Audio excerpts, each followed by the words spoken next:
అధ్యక్ష, ప్రధానంగా మనం చూస్తే ఇన్ఫ్రాస్ట్రక్చర్ పైన గడిచిన పేరెంట్ టీచర్ మీటింగ్ లో స్టార్ రేటింగ్ అనేది ఏర్పాటు చేశారు అధ్యక్ష. ఒక పక్కన ఇన్ఫ్రాస్ట్రక్చర్ పైన, ఇంకో పక్కన ఎడ్యుకేషన్ అవుట్కమ్స్ పైన, రెండింటిపైన ఏర్పాటు చేసి ఈ రోజు కూడా నేను రివ్యూ చేసినప్పుడు ఏ పాఠశాలలో అయితే 1 స్టార్ 2 స్టార్ లోనే అంటే బేసిక్ ఇన్ఫ్రాస్ట్రక్చర్ ఎక్కడైతే లేదో ముందల అదంతా అప్గ్రేడ్ చేయాల లక్ష్యంతో మన ప్రభుత్వం పనిచేస్తుందని గౌరవ సభ్యులు నేను తెలియజేస్తున్నాను. సభ్యులు అన్నట్టు leak proof buildings, basic benches, fresh paint of coat of paint, toilets, తాగునీరు, బేసిక్స్ ముందర ఫోకస్ చేయాలనే లక్ష్యంతో మన ప్రభుత్వం ఈ కార్యక్రమం చేయబడుతుందని గౌరవ సభ్యులు తెలియజేస్తున్నారు అధ్యక్ష.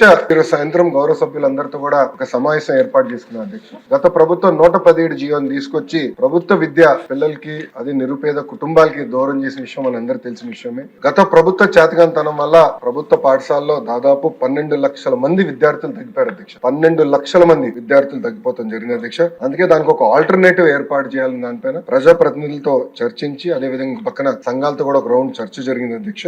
ఆల్టర్నేట్ పైన కూడా మేము చర్చిస్తాం జరుగుతుంది. ఇంతేకాకుండా అధ్యక్ష, ఏదైతే ఇన్కంప్లీటెడ్ వర్క్స్ ఉన్నాయో, ఎక్కడైతే ఇంకా వర్క్ లో అవ్వాల్సి ఉందో అన్నిటిపైన కూడా మేము వివరాలు తీసుకుంటాం అధ్యక్ష. ఇన్కంప్లీట్ ఆల్రెడీ మొదలు పెట్టి ఇన్కంప్లీట్ గా ఉన్నాయని తప్పనిసరిగా మేము పూర్తి చేస్తాం అధ్యక్ష. 117 ఆల్టర్నేటివ్ ఏదైతే మేము తీసుకొద్దాం అనుకుంటున్నాం, మన ప్రభుత్వం తీసుకొద్దాం అనుకుంటుందో దానిపైన సుదీర్ఘంగా చర్చించిన తర్వాత అందరూ ఓకే అంటే అదే ఆధారంగా తీసుకుని రేపు టీచర్ ట్రాన్స్ఫర్లు కానీ ఇన్ఫ్రాస్ట్రక్చర్ అదే ఆధారంగా తీసుకుని బిల్డ్ చేయాల్సిన అవసరం ఉంది అధ్యక్ష. ఎందుకంటే గత ప్రభుత్వం నాడు నేడు కార్యక్రమం ద్వారా కొన్ని పాఠశాలల కడతం జరిగింది. అవి ఏమైనాయంటే 117 జీవో వల్ల ఆ పాఠశాలలు మూతపడింది అధ్యక్ష. విద్యార్థులు లేకుండా మూతపడింది. అంటే డబ్బులు ఖర్చు పెట్టారు, పిల్లలు లేరు. అలాంటి పరిస్థితి రాకుండా చూసుకోవాల్సిన అవసరం ఉంది అధ్యక్ష. అంతేకాకుండా అధ్యక్ష, నాడు నేడు పైన కూడా గతంలో అనేక మన ఆరోపణలు వచ్చినాయి, నాణ్యత లేదని కూడా వచ్చింది అధ్యక్ష. దానిపైన కూడా గౌరవ సభ్యులు ఇప్పుడు కోరారు, యాక్షన్ తీసుకోమన్నారు. తప్పనిసరిగా నేను నివేదిక తెప్పించుకుంటాను. దాని తర్వాత గౌరవ సభ్యులతో చర్చించిన తర్వాత నిర్ణయం తీసుకుంటాను అధ్యక్ష.